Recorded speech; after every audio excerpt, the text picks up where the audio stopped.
जो हाल ही में चला यूएस को जा रहे भाई, बाहर जा रहे, यहाँ से जो है बाहर जाके लोग काम कर रहे हैं। ये जो पहले स्किल्स इनसोर्स होते हैं अब ये पूरे आउटसोर्स हो रहे। कुछ नहीं मिलने से कुछ मिलना तो बेहतर ही तो इसके अलावा में कुछ नहीं मिलता, ये कैसा इमेजिन कर रहे हैं आप? तो क्या ये पूरे बच्चे पोल्ट्री फार्म के मुर्गियां हैं? क्या उनके पास इंडिविजुअली कोई चीज सोचने समझने की राइट नहीं है? लेकिन मेरा इस पे क्रिटिसाइज करना राइट है और जरूरी है, क्योंकि अंडरलाइन एजम्पशंस पे एक डिल्यूजनल दुनिया में रहना सबसे बड़ी बेवकूफी।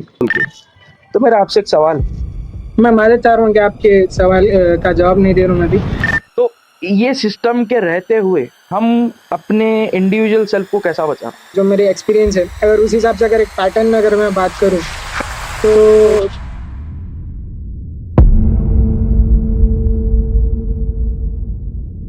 तो जनाब आज की जो टॉपिक के ऊपर मैं चाह रहा था कि अपन डिस्कस करेंगे वो है एजुकेशन सिस्टम के ऊपर, कि जो मॉडर्न एजुकेशन सिस्टम चल रहा ओवरऑल जो आप देखेंगे कि वेस्टर्न अब जो इंडिया में भी चल रहा वो वेस्टर्न का ही कॉपी है, वेस्टर्न एजुकेशन सिस्टम को ही कॉपी करके बताया गया।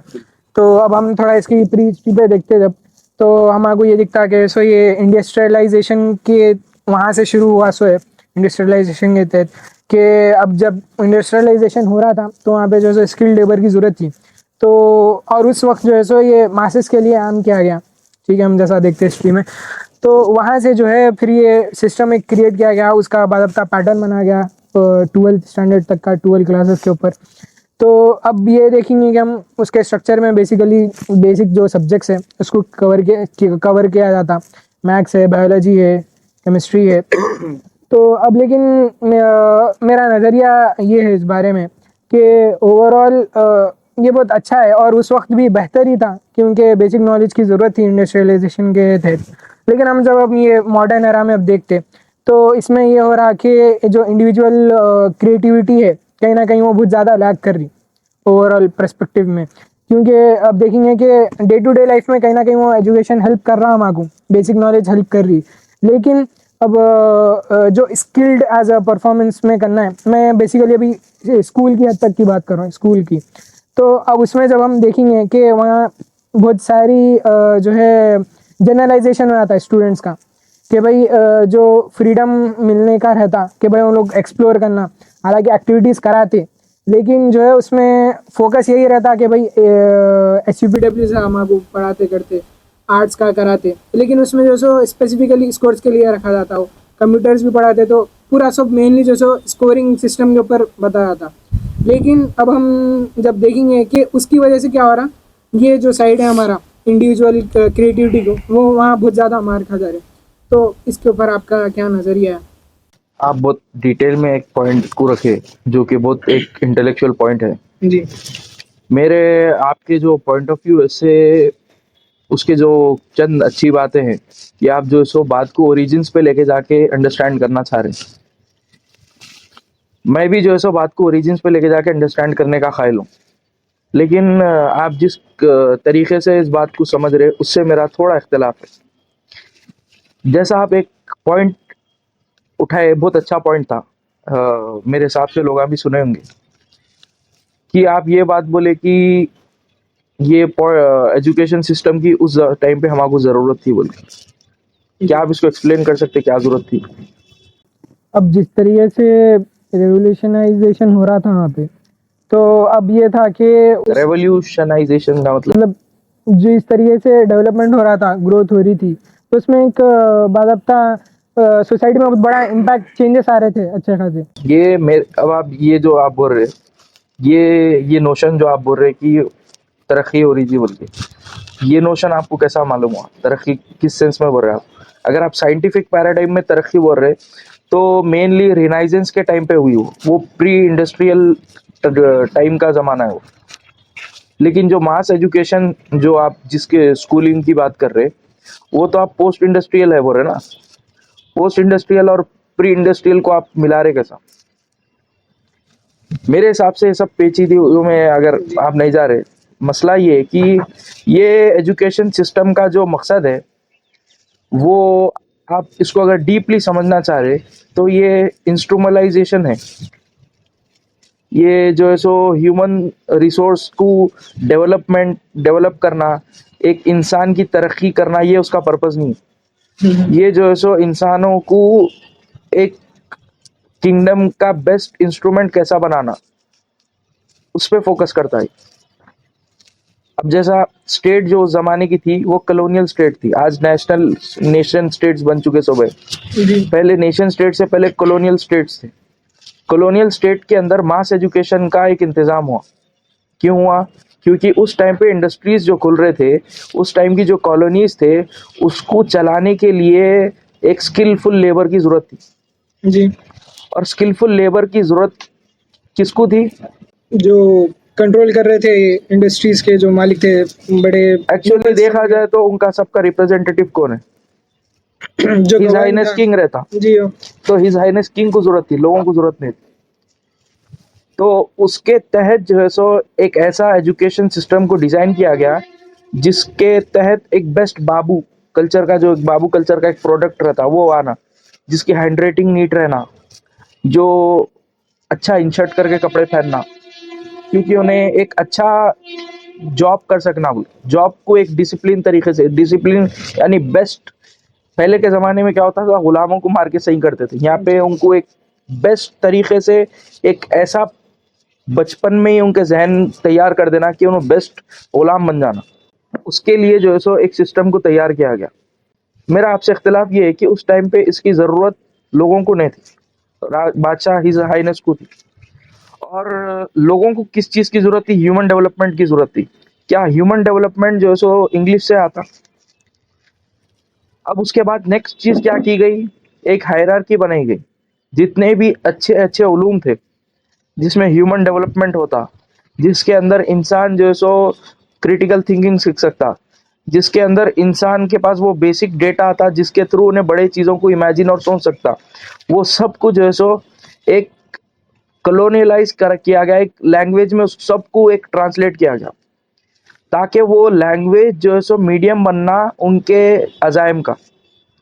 और वो लैंग्वेज को अपने क्लास, जो भी अपनी क्लास रिप्रेजेंटेशन है, एक हायरार्की क्रिएट जो करने वाले थे, उसका एक सिंबल बना लेना। ये दो आप समझ लो एक खौफनाक चीज़ों के ऊपर ये सिस्टम का निज़ाम ठहरे हुआ है। इसलिए मेरे को आपकी ये बात से इख्तिलाफ है फिलहाल। अगर ये जो सिस्टम बनाया गया, ठीक है, अगर ये लेकिन हेल्प भी कर रहा है इनडायरेक्ट वे में कि जो मासेस है, ठीक है, उनको एटलीस्ट वो बेसिक नॉलेज तो दी जा रही थी कि सो उनका डेवलपमेंट हो। आप फिर एक इसकी एक फिलॉसफी पर्सपेक्टिव। को आप अंडरमाइन कर दिए ना।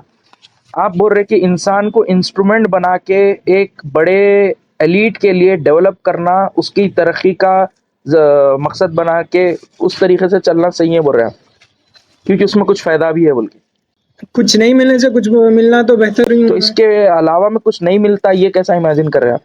क्योंकि अब उस टाइम पे देखेंगे कि जो नॉलेज का लेवल था वो जो है सो एकदम कहीं ऐसा आम नहीं था। अब जैसा कि देख रहे थे, आप खुद बोल रहे थे कि भाई हायर क्लास पीपल के वास्ते ही कॉमन था वो। ये मैं कब बोला?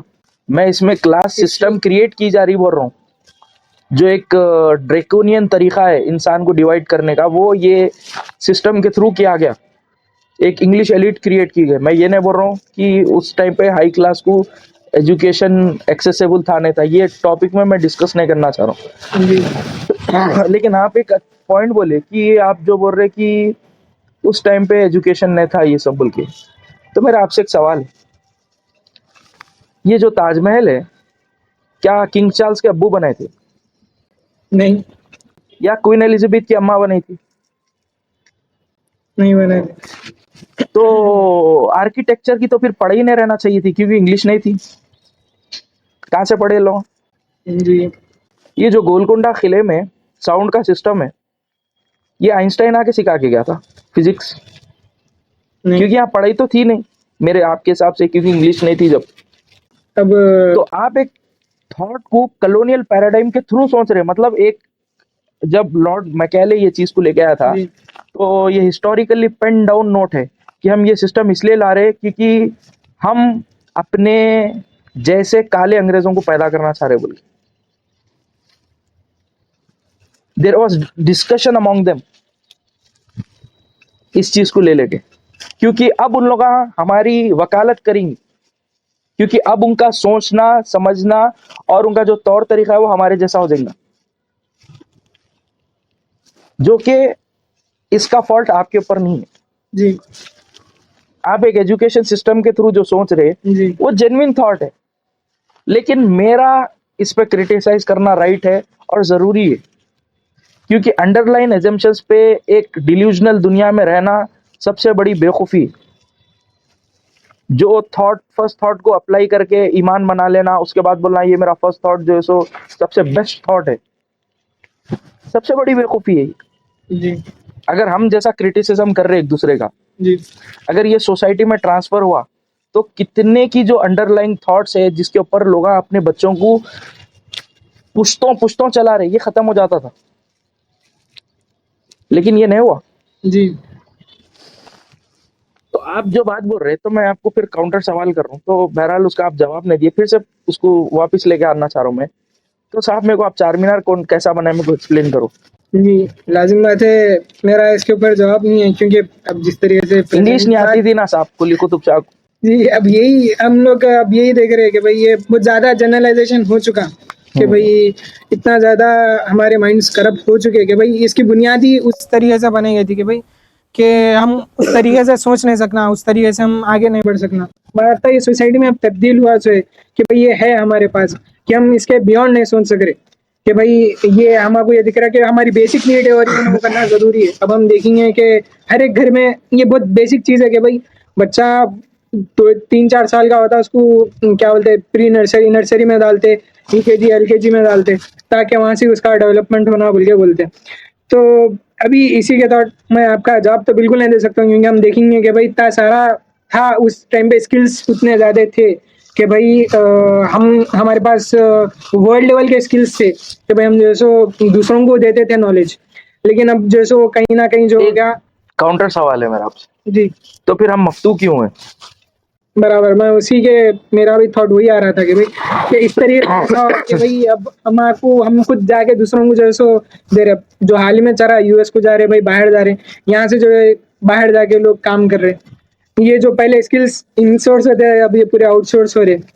सोसाइटी की जो अब जैसा नहीं, मैं इस सेंस में नहीं, मेरा ये था कि आप जब मैं एक प्रीमाइस रखा, एक बात रखा, एक बात की बुनियाद रखा कि भाई हम जो है सो एजुकेशनली बैकवर्ड नहीं थे बोल के, ठीक है, लेकिन अब जो है सो वेस्टर्न हेजीमोनी की जो बुनियाद है वो एजुकेशन को बना के हमारे ऊपर थोपा जाता है कि भाई तुम लोग पढ़े लिखे नहीं थे इसलिए तुम लोगों के ऊपर ये लोग मुसल्लत हुए थे, बराबर। जी तो इसका जवाब क्या है फिर? अब ये जो ओवरऑल एस्पेक्ट है, मेरे को ये दिख रहा है कि एक बायसनेस क्रिएट किया गया। मैं मानना चाह रहा हूँ कि आपके सवाल का जवाब नहीं दे रहा हूँ मैं अभी, मतलब क्योंकि मेरे दिमाग में ये आ रहा है कि भाई अब जिस तरीके से क्या बोलते हैं जब कोलोनाइजेशन हुआ था इंडिया में, ठीक है, अब ये माइंडसेट भी था कि भाई ये लोग बहुत आगे की सोच वाले लोग हैं। अभी मेरे को यही दिख रहा है कि यहाँ पे ये बायसनेस क्रिएट किया ये गया। एक सवाल मैं यहाँ रुकना चाह रहा हूँ, ये माइंडसेट कॉलोनाइजेशन के टाइम पे था, मेरे हिसाब से नहीं था। जो अंग्रेजा 57 से पहले दिल्ली में रहते थे उनके बारे में जाके पढ़ो, एक मशहूर अंग्रेज था जिसके 12 हिंदुस्तानी बीवियां थे, उन्हें मुगली कपड़े पहन के फिरता था, कमरबंद बांध के, जो वो ऊपर पूरे जो कपड़े रहते वो पहन के दिल्ली में फिरता था उन, ऐसा नहीं था मेरे भाई। तो ये थॉट ट्रांसफर कैसा हो, मतलब ये तब्दीली का पॉलिटिकली हार गए थे हम, क्योंकि इंडिया जो सो पॉलिटिकली फ्रैक्चर्ड सोसाइटी थी। तो अब आप देखेंगे इंडिया में भी रॉकेट्स बन रहे थे, टीपू सुल्तान जी इवन, मेरे हिसाब से कोई राजस्थान कन का भी कोई रजवाड़ा था जो साइंस और टेक्नोलॉजी में डेवलपमेंट कर रहा था। तो ऐसा नहीं था कि हम पूरे बैकवर्ड थे, हम पॉलिटिकली हम एक्टिव नहीं थे। अब मसला क्या है, हमारे पास सोसाइटी में पॉलिटिक्स जो है सो एक डेमन के वैसा देखा जाता, मगर रियलिटी को अगर हम एक्सेप्ट नहीं करेंगे तो हम क्या करेंगे, हमेशा जैसा लोग क्या करते, अंधेरे में क्यों नहीं जाना है, भूत है। जी क्यों? क्योंकि जब उन्होंने रियलिटी को एक्सप्लेन अंडरस्टैंड नहीं कर सकते तब उन्होंने क्या करते, एक ऐसा मतलब निकाल लेते उसका जो एक तोहम परस्ती पे रहता, अनभक्ति पे रहता, उसके पीछे कोई रैशनल रीजन नहीं रहता, और उसकी वजह से उन्होंने पिछड़े हो जाते। हमारे पास टीपू सुल्तान के पास रॉकेट्स थे जो फिर बाद में ब्रिटेन में डेवलप हुआ और ज्यादा। तो फिर हम टीपू सुल्तान, इवन आपको मालूम होना चाहिए टीपू सुल्तान जो सो मैसूर की जो स्टेट थी उसकी, जैसा ईस्ट इंडिया कंपनी थी ब्रिटिशर्स की, मैसूर की जो सो कंपनी बनाए थे उन्होंने, और वो कंपनी जो सो इस्तांबुल में, अफगानिस्तान में और वहाँ पे पूरे दुनिया में जो सो संदलवुड वो ये सब बेचते थे। बहुत बड़ा कारोबार था उन लोग। इवन अगर आप बोलेंगे टीपू सुल्तान, चलो भाई इन लोग एजुकेशन में पीछे थे। अगर आपका एक प्री कंसीव, आपका नहीं, मैं डाला था क्वेश्चन, प्री कंसीव नोशन को अगर एक्सेप्ट करेंगे, जी Tipu Sultan was a member of Jacobin club. मालूम है आपको जैकोबन क्लब कौन सा है?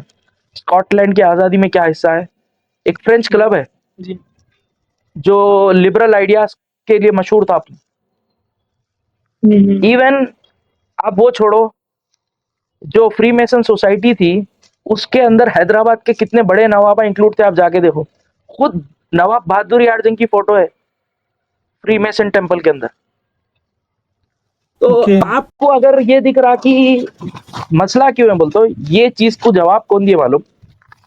एक किताब है क्लैश ऑफ सिविलाइजेशन बोल के, जी उसके अंदर ये चीज को बहुत अच्छे से डिटेल कर में डिस्कस करा। उसका जो ऑथर है उन्हें लिखा कि मॉडर्निटी और वेस्टर्नाइजेशन में फर्क है। चाइना जिस मॉडल पे तरक्की करा, मॉडर्नाइजेशन के लिए करा ना, क्या वो वेस्टर्न मॉडल है? वेस्टर्न मॉडल में डेमोक्रेसी है, ह्यूमन राइट्स है, इंडिविजुअलिटी है, ये सब चीजें हैं। चाइना में ये सब नहीं है। चाइना में एज एन इंडिविजुअल कोई आदमी एग्जिस्ट ही नहीं कर सकता।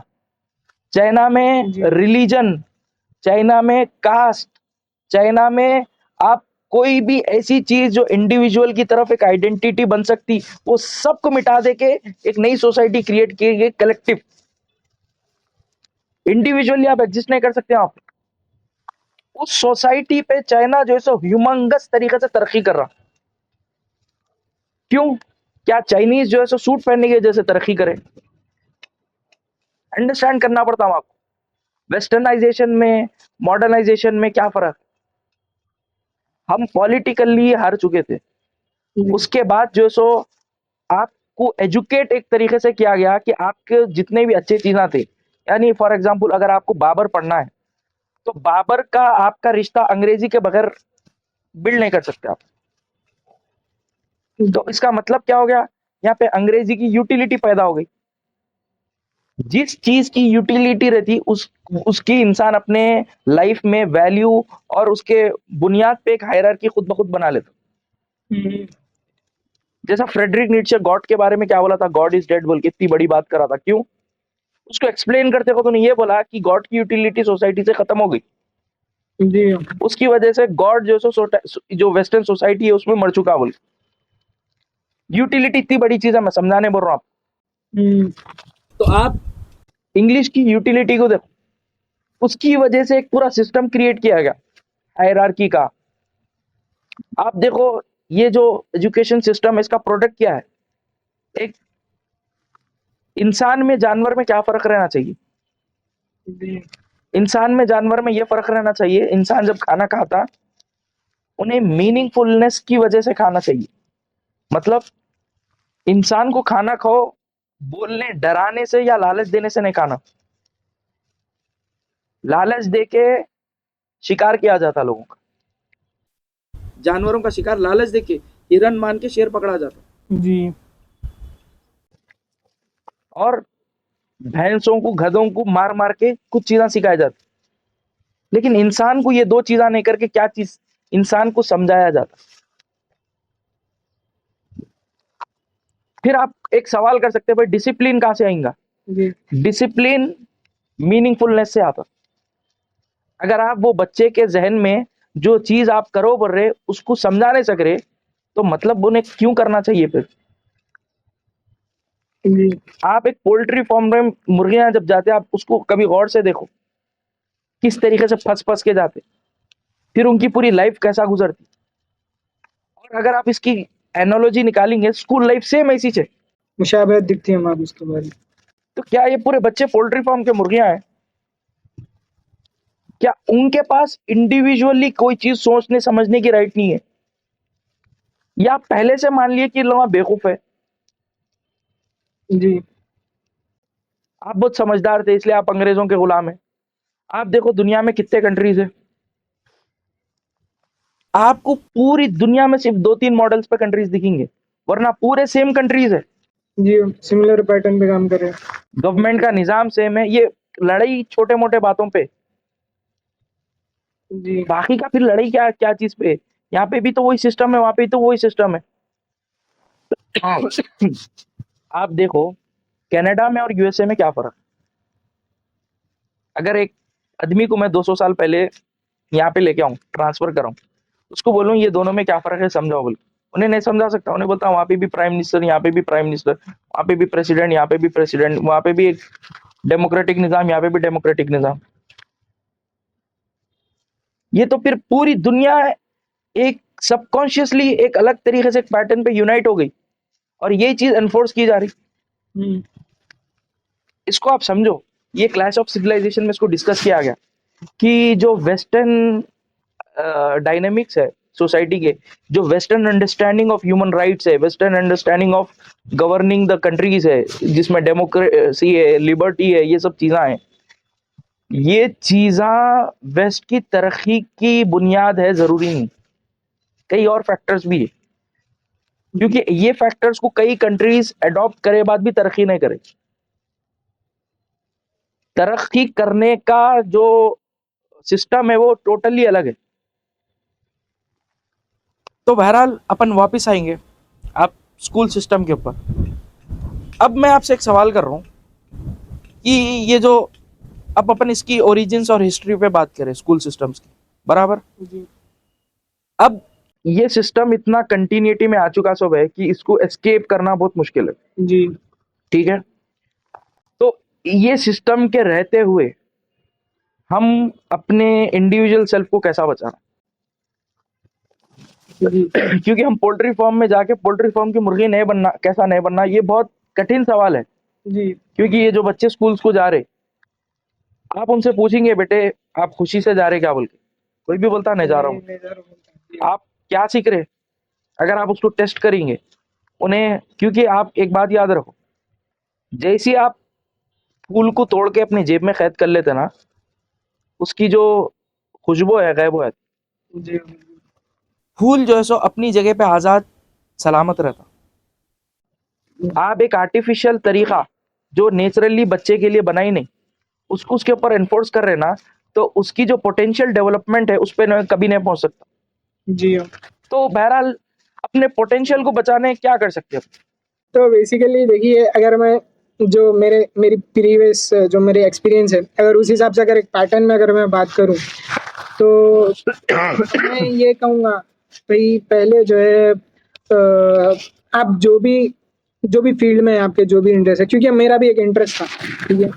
मेरे एक्सपीरियंस के हिसाब से पहले मैं एक इंटरेस्ट पैदा हुआ मेरे आसपास के लोगों के हिसाब से, लोग इन्फ्लुएंस भी करे, बोल सकते हैं इन्फ्लुएंस होने के पहले आप ये बोल रहे हैं पैदा कि हुआ। आप अपना इंटरेस्ट ढूंढो, हाँ ठीक है। बराबर आप ये नको बोलो कि आसपास के लोगों के हिसाब से पैदा करो। इसमें प्रॉब्लम क्या होती कि एक सबका इंटरेस्ट डिफरेंट डिफरेंट पैटर्न से मालूम होता जी कि भाई बाज जनों को जैसे आसपास कोई चीज़ें देख के एक रिकग्नाइज करते, बाज जने क्या रहते आसपास से एकदम रिपेल होते, एकदम जी उन लोगों को पसंद नहीं आता आसपास के लोग। तो उन लोग क्या बोलते भाई आप हमारे छोड़ दिए बोल। तो मैं एक ऐसे आंसर की तलाश में हूँ फिलहाल जो मेजोरिटी को कवर करना। ओवरऑल कवर कर सकूँ। तो पहली चीज जैसा बोल रहे थे कि इंटरेस्ट को पहचानना। अब मेरा एक सवाल है इंटरेस्ट को पहचानने में, फिर वही एक सवाल है, ये एक लग्जरी नहीं होगी, थोड़ा जी। अपर मिडिल क्लास में। सही है, लोअर मिडिल क्लास का भी तबका है। मेरे हिसाब से पहली बात, ये सोच थोड़ा अपने को एक्सपेंड करना पड़ता है इस नज़रिए में कि भाई एक ये है कि भाई अगर ये सोचे कि भाई अगर कोई भी ओवर आके भाई मेरे कने वक्त नहीं है या फिर मेरे हालात ऐसे नहीं है कि मैं उस तरफ सोच सकूं, तो मैं बोलूँगा ये सही बात नहीं है, क्योंकि भाई सबके पास कैपेसिटी है, सबके पास दिमाग है, सब लोग सोच सकते। मेरे हिसाब से मेरा जवाब तो ये रहेगा कि भाई ऐसा नहीं है कि भाई आप नहीं सुन सकते, कोई ना, हर किसी का किसी ना किसी चीज़ में इंटरेस्ट रहता, चाहे वो बेसिक भी चीज़ हो सकती। और मैं ये समझता हूँ कि वो बेसिक चीज़ से भी आप उसको हाईली एडवांस चीज़ से भी कर सकते हैं। अब जैसा अपनी बात में भी ये देखिए कि अपन एक बायसनेस पैदा हो गया एक सोसाइटी को लेकर कि भाई एक इंग्लिश है या फिर एक ये मॉडर्न एजुकेशन सिस्टम, हम इसको समझ रहे कि भाई ये बेहतर है, लेकिन हम देखेंगे कि पहले का आर्किटेक्चर के ऊपर जैसा बात करें बिल्डिंग्स के ऊपर, तो ये भी हमारे सामने एक पेश नज़र चीज़ है। तो हम इसको एक बायस नज़रिए से नहीं देख सकते, तो उससे निकल के हमारे जैसा थोड़ा सोच को एक्सपेंड करना। लेकिन अगर आप साइकोलॉजी को एज अ एकेडमिक सब्जेक्ट के जैसा देखेंगे, जो है हालांकि एकेडमिक डिसिप्लिन है, साइकोलॉजी उसके थ्रू अगर आप आपके आंसर को अगर टटोलेंगे तो उसके हिसाब से जो है सो जो लोअर क्लास का तबका है उनका आईक्यू जो है सो लोअर इकोनॉमिक जोन में रहने की वजह से डेवलप नहीं होता। जी जो कि आप बोल रहे कि इसमें फर्क नहीं है बोल के, क्योंकि उनकी एक्सेसिबिलिटी टू नॉलेज बहुत कम है। जी क्योंकि अब आप देखेंगे छोटा बच्चा है, उन्हें जो सो बोलता अब्बू मैं आइसक्रीम वाला बनता हूँ, तो आप बोल रहे आइसक्रीम वाला, जब तुम आपको दिख गया उस पर मेहनत क्या करो, आइसक्रीम बेचा करो बोल के। मैं इसमें बुरी बात है बोल के नहीं बोल रहा हूँ, जी लेकिन उसका रियल जो पर्पज उन्हें चाह रहा था उसको मालूम ही ना हुआ, क्योंकि उन्हें पहले उस पर कन्फर्मिटी ला लेके आगे बढ़ गया, जी क्योंकि उसके पास एक्सेसिबिलिटी नहीं थी। शायद उसको असल में आइसक्रीम वाला नहीं बनना था होगा, उसको कुछ और बनना था होगा, क्योंकि उसके पास वो एक्सेसिबिलिटी नहीं थी कि क्या क्या बना जा सकता, इसलिए उन्हें अपनी लिमिटेड नॉलेज में वो चीज के ऊपर एक डिसीजन लेके आगे बढ़ गया। तो अब जब एक्सेसिबिलिटी की बात कर रहे हैं तो मेरे हिसाब से ये सोसाइटी लेवल पे हम को इसको ग्रो करना पड़ेगा। अगर अब ये बोल रहे कि अपन ना कि सो बेसिकली अब जैसा गवर्नमेंट का भी है, अगर बोल रहे हैं अभी गवर्नमेंट जो प्रोवाइड करी गवर्नमेंट स्कूल्स है, तो वो एक है, लेकिन हम क्या इसके ऊपर कम्प्लीटली डिपेंडेंट हो सकते, ये भी एक सवाल यहाँ पे पैदा होता है। तो मेरे हिसाब से मैं यहाँ पॉइंट ऐड करना चाहता हूँ, और कुछ करना पड़ेगा लोगों को। नहीं मेरे हिसाब से क्योंकि अब अपन ओरिजिन्स पे अच्छे डिटेल में बात करें, हिस्ट्री पे बात करें, और इसका जो फिलॉसफी है जिस पे ये सिस्टम खड़े हुआ है कि इंसानों को, क्योंकि अब आप मैं आपको एक लास्ट में एक बात बोल के, क्योंकि इसको अपन कंटिन्यू करेंगे नेक्स्ट उसमें। जी जी बिल्कुल। आप देखेंगे इसका जो फिलॉसफी, मैं ये बात आपकी जो इंस्ट्रूमेंट ये सॉरी इंटरेस्ट की बात है जी, जी। उससे हटके बात कर रहा हूँ। जी जो एजुकेशन सिस्टम है मैं उसको बोला कि इंसानों को एज एन इंस्ट्रूमेंट देख के उनकी जो यूटिलिटी टू द स्टेट है उसके हिसाब से एक एजुकेशन सिस्टम बना रहे, ना कि ह्यूमन डेवलपमेंट के ऊपर बना रहे। जी बराबर। जी अगर आप देखेंगे आज की जो स्टेट है हिंदुत्व की जो है सो फिल वक्त सिंबलिंग कर रही, जी हिंदुत्व स्टेट है, मैं नहीं बोलता हूँ स्टेट भी नहीं, sorry state is the wrong word, government. जी आज की जो बीजेपी की गवर्नमेंट बोल लो आप, ये जो है सो फिल वक्त अपने आप को राइट विंग अलाइन करती है और उनकी जो कोर आइडियोलॉजी हिंदुत्व है बोल के बोलते, ठीक है, जी एग्री, आपको राइट है कोई भी आइडियोलॉजी रखो आप, लेकिन हम इसका रिफ्लेक्शन ऑन एजुकेशन सिस्टम देखेंगे। अब इन्हों जो है सो इनके इन्हों आगे गवर्नमेंट में इन्हों क्या करे, एजुकेशन सिस्टम में चेंजेस ले गए। अब वहां पे बताया जा रहा कि हिस्ट्री जो है सो किसी की ओपिनियन नहीं होना चाहिए, history should be a collection of facts, a report which is a collection of facts, ठीक है। उसके अंदर आप ओपिनियन नहीं दे सकते कि बाबर बहुत अच्छा था और अकबर बहुत गलीज आदमी था बोल, जी ये आप नहीं दे सकते, ठीक है। जी अब आप क्या कर रहे हैं, इसमें अपने ओपिनियंस दे रहे। ये ओपिनियंस क्यों दे रहे हैं, ये ओपिनियंस देने का पर्पस ये है क्या कि इसमें ह्यूमन डेवलपमेंट होना या एक बड़े तबके को एज एन इंस्ट्रूमेंट यूज करना, इसके पीछे क्या थॉट है, जी बिल्कुल इंस्ट्रूमेंटलाइजेशन का एक थॉट है ना, एक तबके को इंस्ट्रूमेंट बना के सोसाइटी को एक तरीके से चलाना है, जी वो एजुकेशन सिस्टम आज भी चल रहा। और जो लोग ये एजुकेशन सिस्टम के थ्रू जाएंगे, ये लोग सिवाय टूल्स और यूटेंसिल्स बन के उसके अलावा कुछ भी नहीं बन सकते। जी अगर आपको इससे बाहर जाना है तो पहले आप जो है सो आपके जो प्री एजम्पशंस और नोशंस ये सिस्टम के साथ अलाइंड है, इसको आपको तोड़ना जरूरी है। और जब तक आप इसको तोड़ नहीं सकते तब तक आप इसके बाहर नहीं निकल सकते। अगर आप इसके बाहर निकलने के लिए अगर आप एक बार सोच लिए, तब क्या क्या किया जा सकता है उसके बारे में अपन नेक्स्ट उसमें बात करेंगे, ठीक है। जी बेहतर। तो बहरहाल इसी बात पे अपन जो सो आज की बात को एंड कर हम लेंगे, करेंगे। ठीक है।